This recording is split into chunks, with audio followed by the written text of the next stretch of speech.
बहुत समय पहले की बात है। एक सुंदर और समृद्ध राज्य में राजकुमारी सुरभि रहती थी। वह न केवल अद्भुत सुंदर थी, बल्कि उसका दिल भी सोने जैसा निर्मल था।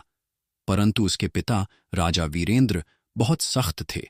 उनका मानना था कि राजकुमारी को केवल किसी राजा या राजकुमार से विवाह करना चाहिए। उसी राज्य के एक कोने में अर्जुन नाम का एक गरीब लेकिन मेहनती लड़का रहता था। वह एक किसान का बेटा था और जंगल से लकड़ियां काटकर अपने परिवार का पालन पोषण करता था। एक दिन जब वह जंगल में लकड़ी काट रहा था, तो उसे एक अद्भुत चिड़िया मिली। यह कोई साधारण चिड़िया नहीं थी, बल्कि पूरी तरह सोने से बनी थी और उसकी आंखें हीरे जैसी चमक रही थीं। अर्जुन ने जैसे ही उसे हाथ में लिया, चिड़िया ने बोलना शुरू कर दिया। मैं एक जादुई चिड़िया हूं। अगर तुम सच्चे दिल से कुछ चाहोगे तो मैं उसे पूरा कर सकती हूं। अर्जुन ने सोचा और फिर बोला, मैं राजकुमारी सुरभि से बहुत प्रेम करता हूं, लेकिन मैं गरीब हूं। क्या कोई तरीका है जिससे मैं उसके योग्य बन सकूं? चिड़िया मुस्कुराई और बोली, अगर तुम्हारा प्यार सच्चा है तो तुम्हें 3 परीक्षाएं पास करनी होंगी। पहली परीक्षा, साहस की परीक्षा। चिड़िया ने अर्जुन को राज्य के सबसे भयानक जंगल में जाने को कहा, जहां एक दुष्ट नागराज रहता था। वह हर साल गांव वालों से बलि मांगता था। अर्जुन ने हिम्मत जुटाई और तलवार लेकर जंगल में गया। जब उसने नागराज से मुकाबला किया तो उसकी बहादुरी देखकर नागराज ने हार मान ली और वचन दिया कि वह कभी किसी को नुकसान नहीं पहुंचाएगा।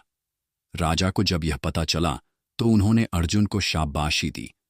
दूसरी परीक्षा, बुद्धि की परीक्षा। अर्जुन को एक रहस्यमयी पहेली हल करनी थी, जिसे राज्य के बड़े बड़े विद्वान भी हल नहीं कर पाए थे। चिड़िया ने उसे हल्की फुसफुसाहट में एक संकेत दिया। अर्जुन ने अपनी चतुराई से पहेली का सही उत्तर दे दिया। यह देखकर राजा और ज्यादा प्रभावित हुए। तीसरी परीक्षा, सच्चे प्रेम की परीक्षा। राजा ने घोषणा की कि जो भी राजकुमारी से विवाह करना चाहता है, उसे एक अमूल्य वस्तु लाकर देनी होगी। सभी अमीर राजकुमार हीरे जवाहरात लेकर आए, लेकिन अर्जुन के पास कुछ नहीं था। उसने चिड़िया से मदद मांगी।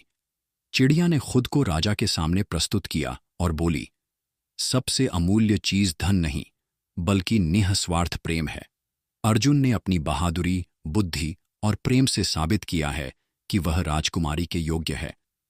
राजकुमारी ने भी स्वीकार किया कि वह अर्जुन से प्रेम करती है। राजा को एहसास हुआ कि सच्चा प्रेम किसी भी धन दौलत से बढ़कर होता है। उन्होंने खुशी खुशी अपनी बेटी का विवाह अर्जुन से कर दिया। अर्जुन और सुरभि का विवाह धूमधाम से हुआ और जादुई सोने की चिड़िया हमेशा उनके साथ रही, यह साबित करते हुए कि सच्चा प्रेम और अच्छाई हमेशा विजयी होती है।